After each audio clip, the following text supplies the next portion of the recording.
Hello guys, welcome back to the study. This is Dheeraj Kumar. अभी coast guard के form correction और edit को लेकर बहुत सारे, ठीक है। ये कह रहे हैं कि कब आएगा करेक्शन डेट, बताओ। डेट कब से स्टार्ट होगा ये बताओ, क्या क्या गलतियां सुधारी जा सकती हैं, ये चीज़ जो कि सुधार देंगे ताकि हम एग्ज़ाम हमारा सही जाए। बिना अगर कुछ फॉर्म में कुछ एरर है तो एग्ज़ाम बढ़िया देने में तो पहली बात मन नहीं लगेगा कि बढ़िया से एग्ज़ाम दे, क्योंकि दिमाग में रहेगा कहीं ना कहीं हमको छटना है। तो जब छटना है तो फिर इस चीज़ के लिए करेक्शन डेट आता है कि छटने से बच क्या क्या चीज़ें बची जा सकती हैं। डेट क्या होगा देखो मैं बताता हूँ, यहाँ पे डेट पहले बता देता हूँ, फिर क्या क्या चीज़ें इम्प्रूव मतलब करेक्शन हो जाए। जैसे एयरफोर्स का देखो 7 दिन में आपका करेक्शन डेट देता है, और कोस्ट गार्ड कम से कम 10 दिन लगाता है, कभी कभार 12-13 दिन भी लगाता है। तो इस बेसिस पे अगर हम बात करें कि देखो एक्चुअली डेट था इनका 22-23 तारीख तक लास्ट डेट था कोस्ट गार्ड का, बट बाद में एक्सटेंड करके इन्होंने इसको 26 या 27 तक शायद एक्सटेंड कर रखा था, 26 तक शायद एक्सटेंड करा था इसको। लेकिन अगर हम 26 से भी काउंट करें तो इस बेसिस पे आपका 4 दिन उधर और 4 तारीख आज, तो मतलब 8 दिन आपके हो गए। तो 8 तारीख 8 दिन तक तो कुछ है नहीं। तो इस बेसिस पे हम उम्मीद कर सकते हैं कि विद इन 10 डेज ये लोग दें 10वें दिन, तो आपको ये चीज़ मान सकते हो कि 7 या 8 तारीख तक या फिर इससे पहले दे दो बढ़िया, लेकिन मैक्स टू मैक्स 7 से 8 तारीख के बीच में आपको करेक्शन डेट ये लोग दे देंगे, ठीक है। इससे ज़्यादा डिले नहीं जाएगा। करेक्शन डेट तो आता ही है, हर बार आता है, देंगे ये लोग करेक्शन डेट के लिए। तो 7-8 तारीख तक करेक्शन डेट आ जाएगा। क्या क्या चीज़ें एडिट होंगी वो चीज़ें मैं इस वीडियो के अंदर बिल्कुल भी क्लियरली बता दूंगा। बट एक चीज़ है, बहुत सारी चीज़ें हैं, कुछ गलतियां हैं जिनको सुधार तो नहीं जा सकता। वो किन किन गलतियों को नहीं सुधार सकते हैं और फिर भी वो खतरनाक साबित होगा, मैं बता दूंगा। बट इसको बताने से पहले मैं एक चीज़ बता दूं, देखो हमारे पास ना कोस्ट गार्ड नाविक जीडीपी यांत्रिक के लिए सेक्शन 1 का कंप्लीट बैच है, रिकॉर्डेड बैच, जिसमें हम लोग कंप्लीट रिकॉर्डेड बैचेस देते हैं आपको, टेस्ट सीरीज देते हैं हम लोग, पीडीएफ देते हैं हम लोग, ठीक है। टेस्ट सीरीज भी सेक्शन 1 का होगा, पीडीएफ भी। इस बैच से हमने बहुत ज़्यादा रिजल्ट दे रखा है 02-2023 में। इस बार 01-2023 में पहले से ज़्यादा देंगे, ठीक है।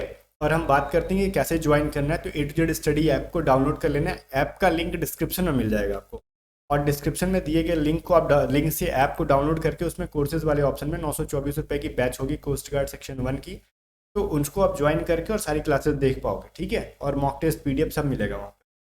अगर फिर भी अगर आपको कुछ समझ में ना आए ना तो 072790477787 पे व्हाट्सअप करके आप पूछ लोगे। अब बात आता है रिजल्ट का, क्या आपसे रिजल्ट होते हैं बच्चों के आपसे पढ़ के? तो मैं रिजल्ट भी दिखाता हूँ हमारी बैचेस से पढ़ के रिजल्ट हुई है कि नहीं।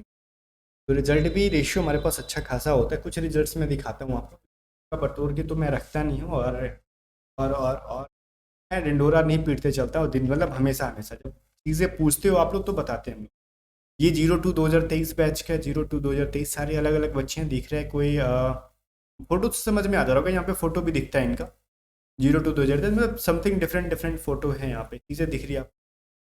और और ये अब इनका भेजा हुआ जो है स्क्रीनशॉट इन्होंने भेजा था। इसके अलावा ये भी जो है आपका 02-2023, सारे 02-2023 बैच वाले, ठीक है। EWS का बच्चा ये, इसके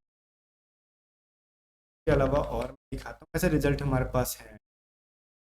चलो ये तो ये भी जो है यहाँ पे 02-2023 का ये सारा है रिजल्ट हमारे पास। चलो ठीक है, रिजल्ट भी हमारे पास अच्छा खासा था पिछले बैच में, बट टारगेट ये है कि पहले से भी अभी इस बार ज़्यादा मतलब रिजल्ट दे। सेक्शन 1 में कुछ ज़्यादा स्कोर करो, रिजल्ट आपका हो जाता है, ठीक है। तो मैं सेक्शन 1 की तैयारी कराता हूँ, ये चीज़ें मैं आपको क्लियर बताता हूँ, और ऐप को डाउनलोड करके ज्वाइन कर पाओगे। कुछ भी समझना है तो व्हाट्सअप करके पूछ लो। बात करते हैं मेन मेन चीज़ें क्या एडिट करने के लिए देते हैं। तो मेन मेन में अगर आपके नाम के स्पेलिंग में कुछ मिस्टेक है, ठीक है, ध्यान से सुनना मैं क्या बोल रहा हूँ, नाम के स्पेलिंग में कुछ मिस्टेक है तो आप कर पाओगे करेक्शन ऑफ स्पेलिंग्स में, ठीक है। अगर फादर्स नेम में अगर कुछ गलती है तो स्पेलिंग सुधार पाओगे, मदर्स नेम में कुछ मिस्टेक है तो सुधार पाओगे, डेट ऑफ बर्थ गलत डाल दिया तो सुधार लोगे। मेन मेन ये चीज़ है, आपका नाम, फादर्स नेम और डेट ऑफ बर्थ, ये चीज़ अगर मैच नहीं करती है, एड्रेस मैच नहीं, प्रॉब्लम होता है। अगर आपने आधार कार्ड का नंबर गलत डाल रखा है तो सुधार देंगे। फोटोग्राफ्स गलत तरीके से अपलोड कर रखा है वो सही कर लेना, जिसने अभी तक स्लेट वाला नहीं किया है स्लेट लेके फ़ोटो खिंचवा लेना। और मतलब आज के जब फॉर्म फिलअप का जब डेट था ना, उस टाइम का डेट ऑफ फोटो डाल के आप अपलोड कर देना, अभी का डेट का मत डाल देना। सिग्नेचर अपना अगर आपने किसी और का अपलोड कर रखा है या सिग्नेचर की जगह पे आपने कभी थंब डाल दिया है तो सिचुएशन में आप सुधार सकते हो। थंब इम्प्रेशन में अगर किसी ने सिग्नेचर वगैरह कुछ अपलोड कर रखा है गलत तरीके से, ये सभी चीज़ों को आप सुधार पाओगे, ठीक है। तो मेन मेन चीज़ें जो है यहाँ पे, इन सभी चीज़ों को हम लोग करेक्ट कर सकते हैं, करेक्शन डेट आएगा तब। ठीक है, सवाल ये बनता है सर, मान लो हमारे फादर्स के नाम अगर हमने मान लो जैसे किसी है ना समथिंग समथिंग समथिंग, मतलब किसी का अजय कुमार है तो हमने कुमार अजय डाल दिया, और हमारे सर्टिफिकेट पे भी कुमार अजय है लेकिन आधार पे अजय कुमार है।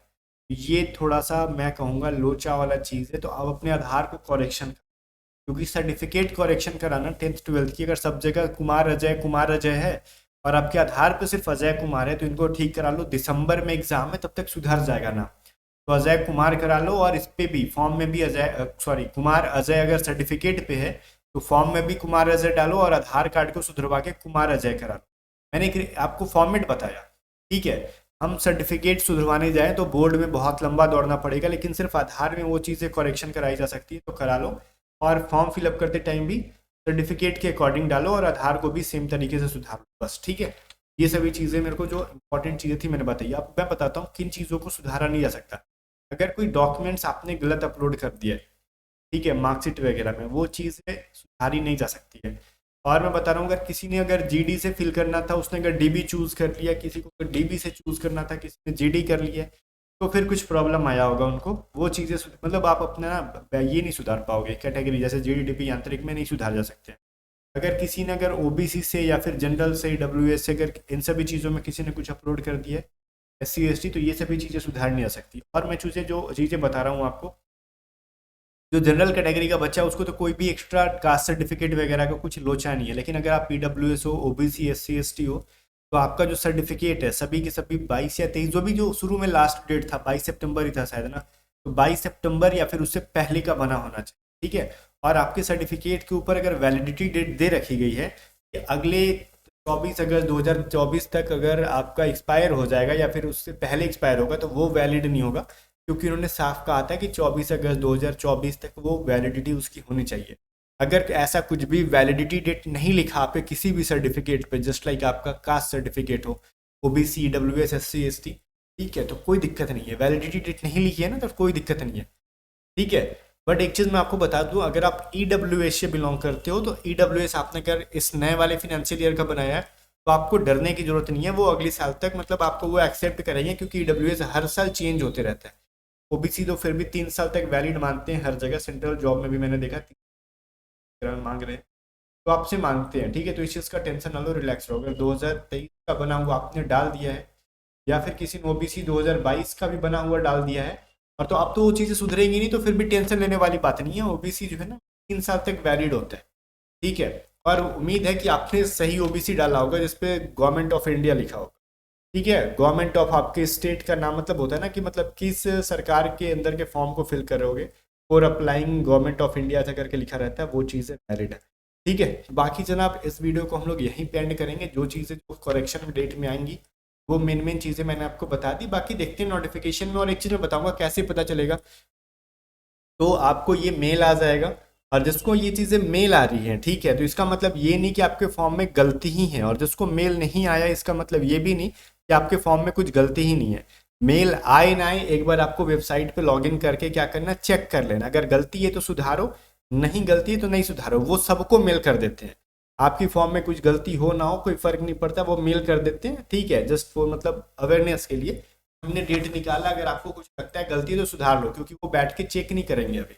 करेक्शन डेट के बाद आपका एडमिट कार्ड के बारे में वो लोग प्रिपरेशन करते हैं, वो लोग कुछ नहीं करेंगे, बस छोड़ दिए जिस तरीके से आपने, उन्होंने भी छोड़ दिया। बाकी चलो ऐप को डाउनलोड कर दो, लिंक डिस्क्रिप्शन में, या फिर व्हाट्सअप करके लिंक मांग लो आप A to Z study app को। और आपको मैं यही कहूँगा, बैचेस में ज्वाइन करके एक बार पढ़ो ट्रस्ट के साथ, फाड़ के आओगे एग्जाम को, ठीक है। फाड़ के फोड़ के जो भी कह लो, आप बहुत बढ़िया एग्जाम में परफॉर्म करके आने वाले। बाकी सर आप मिलते हैं नेक्स्ट वीडियो में, तब तक ले बाय बाय। वीडियो को लाइक कर देना, और A to Z स्टडी को सब्सक्राइब।